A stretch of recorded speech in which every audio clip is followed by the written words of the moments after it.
De volta para uma conversa de peso, hoje recebendo o antropólogo, o Cerveira, professor Cerveira, Luiz Alexandre Cerveira, que é professor da INH, participa do NAP, Núcleo de Apoio Psicológico, aqui na nossa Frederico Link, um belo empreendimento, aliás, da área da psicologia, né? Espaço para que as pessoas vão Fantástico. lá para a evolução mesmo, né? Em tudo que ele promove do início ao fim, um belo trabalho que a Aline desenvolve lá com toda a equipe de vocês.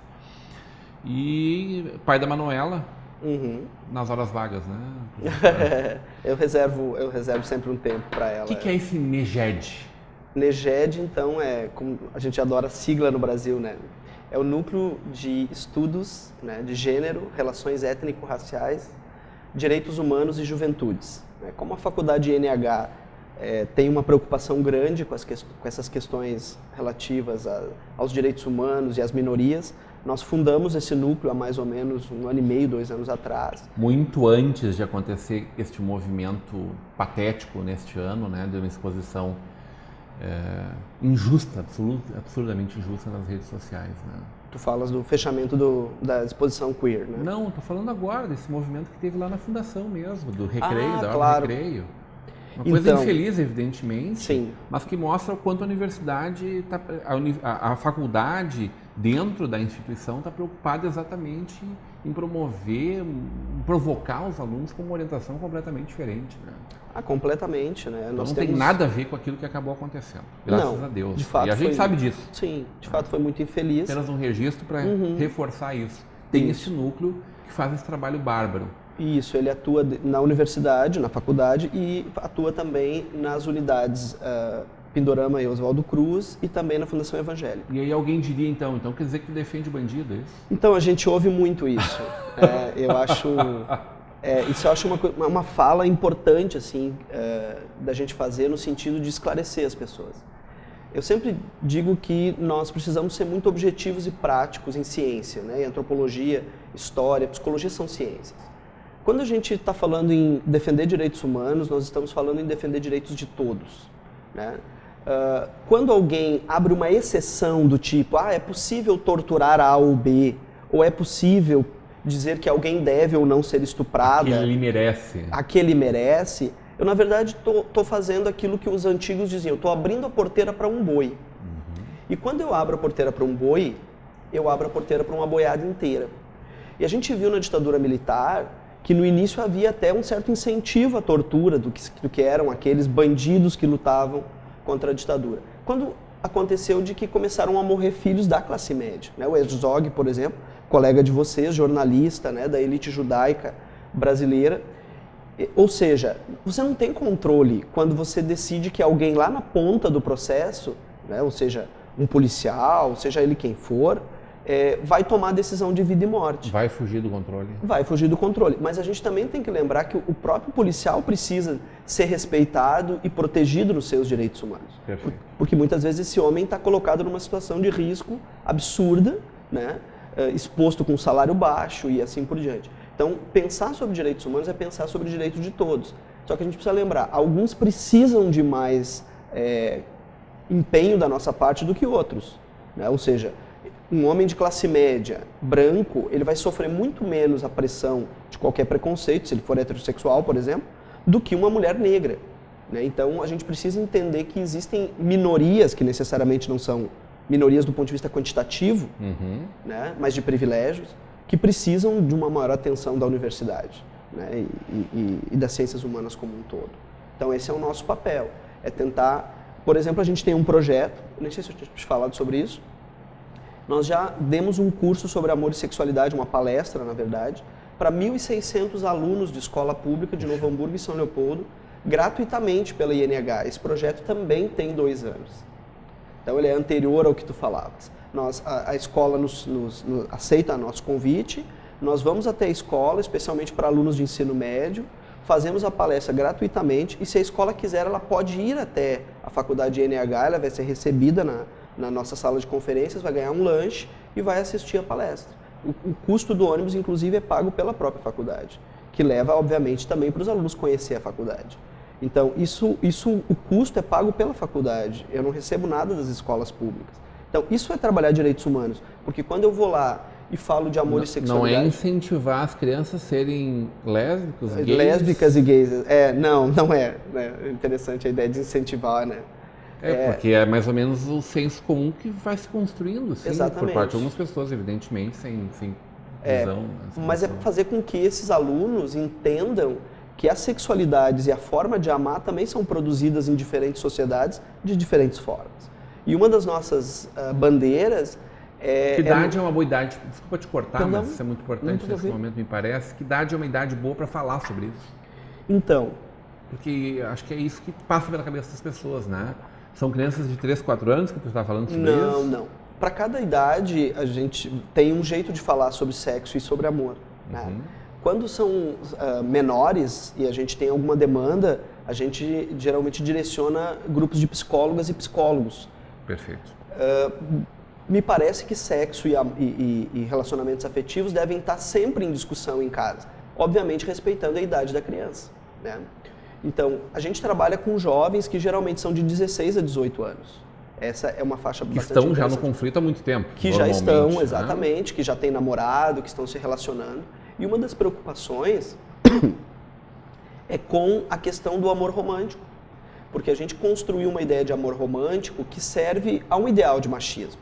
Ou seja, dizer para essas meninas das escolas que elas podem ser o que elas quiserem, com ou sem um homem do lado.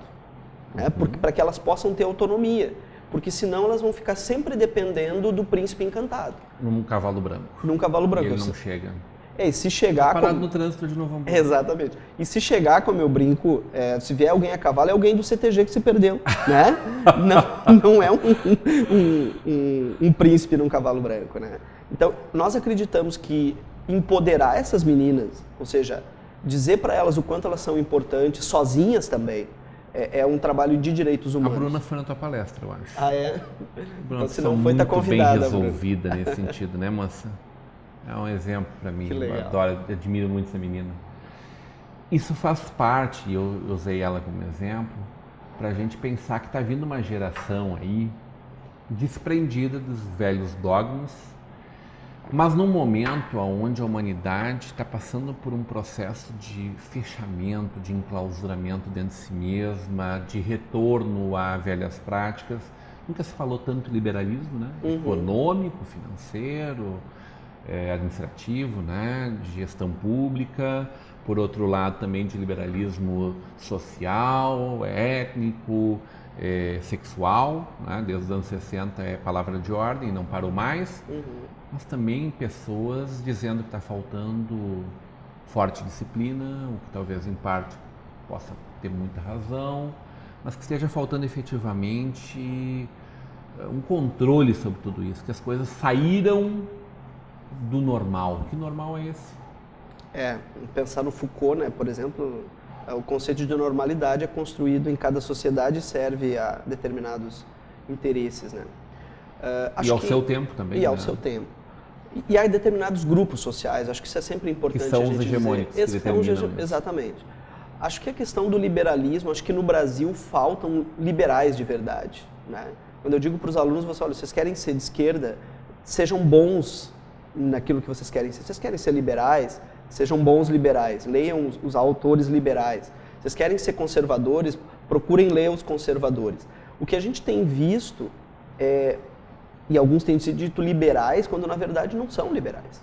Porque a ideia de liberalismo, se a gente pensar aí a partir dos pensadores do século XVII, XVIII, é a ideia de liberdade individual. Né? E o que a gente tem visto é a tentativa de estabelecer regras que sejam válidas, ou seja, um pequeno grupo quer estender suas regras para o todo. Isso não é liberalismo. Né? Isso pode ser chamado de fascismo, a gente pode usar o nome que a gente quiser, mas não é liberalismo. Dá para usar essa palavra fascismo? Hein? Eu gosto do fascismo. O fascismo, dá para usar essa palavra, italiano. Eu acho que sim. É muito revoltante para quem ouve isso, para quem é agredido por essa palavra. Né? É uma palavra dura, né? É uma palavra Historicamente bate muito forte em todos nós. Se eu não estou enganado, é o Bertolt Brecht que dizia que a cadela do fascismo está sempre no cio, né? Bertolt Brecht, acho maravilhoso. Que é ele que diz, A gente está chegando ao final da nossa conversa, Sim. é uma pena não conseguir evoluir nesse tempo. Tu já esteve conosco no Estação Hamburgo, vai voltar para a gente falar, e a gente não pode deixar de falar sobre essa série Fórum Merli. Então, em algumas palavras, está tendo, né? Está ocorrendo. Toda terça-feira? Toda terça-feira. Nós falamos primeiro dos peripatéticos, depois do Platão. E semana que vem eu acho absolutamente imperdível, né? Nós vamos nessa semana, nós estamos na semana... nessa semana. Eu estou me confundindo com as datas. Exatamente nessa semana, que é Maquiavel. Então, Maquiavel é um tema absolutamente interessante. Amanhã à noite. Isso. Terça-noite às 19h30, às 21h30. As pessoas podem adquirir o episódio, elas não precisam ficar a série inteira. Vou lá ver como é. Né? A gente assiste e depois discute. E está sendo um espaço de luta contra os dogmatismos, as verdades prontas e os heróis. Né? Ali a gente discute e coloca as coisas... Uma catarse coletiva, assim? Acho que sim. A ideia é que depois dos episódios eu provoco as pessoas, a partir do episódio, de que aquilo que a gente tem como dado... pelo menos pode ser questionado. Eu acho isso importante. Um seriado catalão, um seriado catalão, na Espanha, exatamente. Filmado em Barcelona. Que é uma febre. Ele fala febre. de um protagonista que é o antagonista. O Merli é a gente é isso? Eu sempre? Acho que protagonista, sempre. Antagonista? Acho que sempre complexos, né? E acho que essa é uma das grandes sacadas da série. Ele não é um herói. Né? Ele é o herói e o anti-herói. E como tu bem definiste. E acho que ele ajuda a nos pensar enquanto seres humanos, né? No sentido do quanto a gente tem de bom e de mal e como é que a gente lida com isso. E acho que uma outra coisa importante, o quanto de justificativa a gente cria para nós mesmos quando a gente faz uma coisa que não faria numa outra situação. Sempre esse maniqueísmo? Acho que a ideia não é nem maniqueísmo, é a ideia da complexidade do ser humano, né? De que essas forças, elas estão sempre em combate. Né? Muito bem, adorei conversar contigo, sempre um grande papo. E amanhã à noite, uma noite maquiavélica, lá no NAP, aqui na nossa Frederico Link, nosso NAP. Estão todos convidados. Como é que funciona a entrada, o acesso? Isso, é só chegar pela recepção do NAP ali, a secretária já vai... Tem inscrição antes? E o ideal é que possa fazer a inscrição pelo site, mas pode fazer na hora também. Já pode fazer com a secretária, já passa. É R$30 e se for estudante, R$20. Tá marcado. Estarei lá contigo amanhã à noite. Então. Hoje numa conversa de peso com o antropólogo e provocador, professor Cerveira. Continua agora com a programação da nossa Vale TV, da nossa rede comunidade de televisão.